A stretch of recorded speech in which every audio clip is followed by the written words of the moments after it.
2026 ஃபெப்ரவரியில் இந்தியாவில் AI submit நடந்திருக்கும்.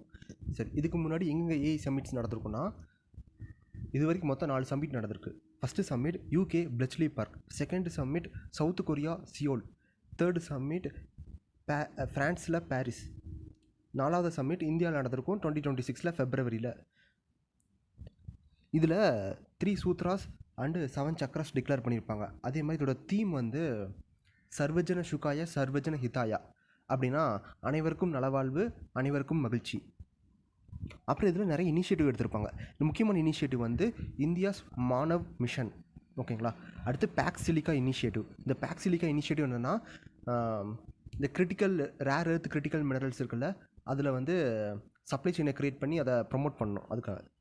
அடுத்து இந்தியாவும் ஃப்ரான்ஸும் சேர்ந்து இந்த 2026 இயர் ஆஃப் இன்னோவேஷன் சொல்லிட்டு டிக்ளேர் பண்ணியிருப்பாங்க.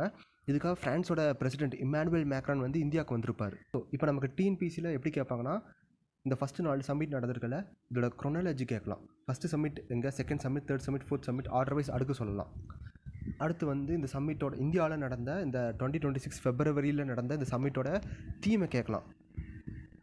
அடுத்து பேக்சிலிக்கா இனிஷியேட்டிவ்னா என்னென்னு கேட்கலாம். 4 ஆப்ஷன் கொடுத்து climate change related, critical energy related, அந்த மாதிரி. அடுத்து இந்தியாவும் எந்த நாடும் சேர்ந்து இயர் ஆஃப் இன்னோவேஷன் சொல்லிட்டு டிக்ளேர் பண்ணியிருக்கோம். அந்த மாதிரி சில கொஷின்ஸ்லாம் கேட்க வாய்ப்பு இருக்குது. ரொம்ப முக்கியமான டேட்டா, பார்த்துக்கோங்க.